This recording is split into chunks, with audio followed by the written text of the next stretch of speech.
Combustion analysis is a technique used to find the empirical formulae of new organic or carbon-based compounds. Essentially, the sample is weighed and then it's burnt in excess oxygen to give products which can be analysed in a number of ways. The samples are generally formed of carbon, hydrogen, oxygen, nitrogen, and possibly sulphur.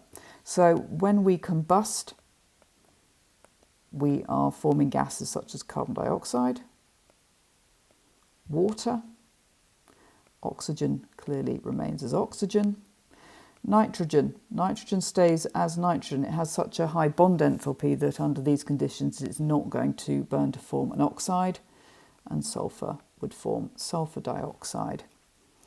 So once these samples have been combusted, they are swept through the apparatus by a carrier gas, and the carrier gas is helium, which of course is inert.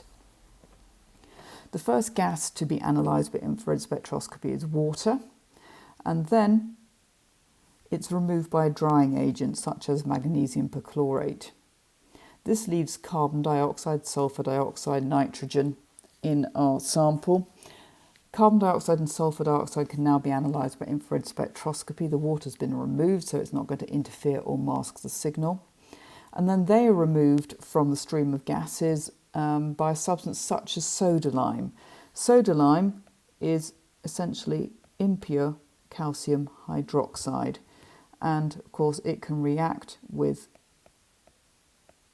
carbon dioxide to form calcium carbonate, and sulphur dioxide to form calcium sulphate, which would leave just the nitrogen to be analysed. And once we know the amount of carbon, hydrogen, nitrogen, sulphur in our sample, we can figure out how much oxygen must have been present. So let's have a look at an exam question. We have got a hydrocarbon, we're given its molar mass, and we know that when it was combusted it produced 0.309 grams of carbon dioxide and 0.142 grams of water. Determine the empirical and the molecular formulae. So first of all, because it's a hydrocarbon, we know that it's only made up of hydrogen and carbon. There is no oxygen present in this particular molecule. So step one. Let's have a look at carbon dioxide. Well, we know that we have got 0.309 grams of carbon dioxide. Now, carbon dioxide has a molar mass of 44, but I know that 12 of those 44s, as it were, are due to carbon. So I can now figure out exactly how much carbon was in the original molecule. 12 44ths times the 0.309, and this comes to 0.0843 grams. I can do the same for water. I had 0.142 grams of water. The molar mass for water is 18, and I know that 2/18 of that is the result of the hydrogen, so I can now figure out how much hydrogen was present by multiplying 2 over 18 times 0.142, and that comes to 0.0158 grams. Now, when we're trying to find formulae, we need to find the ratio of carbon to hydrogen, and that needs to be in the form of moles, not mass. So we have here the mass of carbon, and we have here the mass of hydrogen. So let's turn that into a number of moles. So for carbon, 0.0843 mass over molar mass, and that comes to 0.00703 moles. For hydrogen, well, I think we can see quite clearly, molar mass of hydrogen is 1, so that's just going to be 0.0158 moles. So how do we turn these into whole numbers? Well, that's very, very straightforward. We simply divide each of the number of moles by the smallest. The smallest in this case is 0.00703, so if I divide that by itself, we're going to get the answer 1. If I divide it into 0.058, I get the answer 2.25.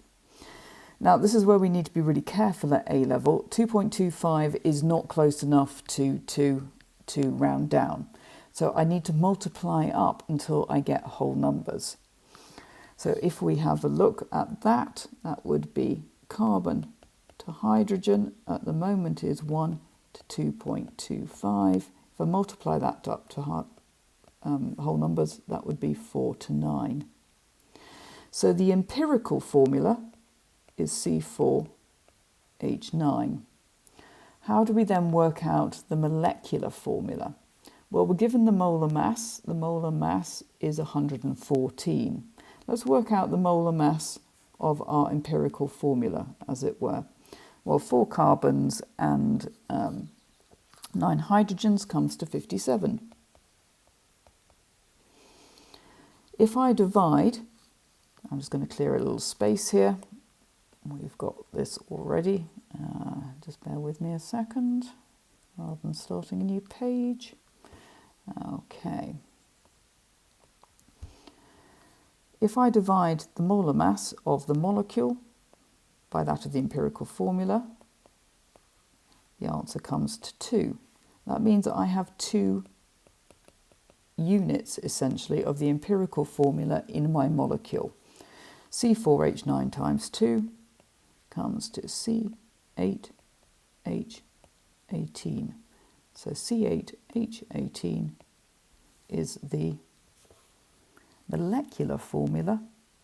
C4H9 is the empirical formula.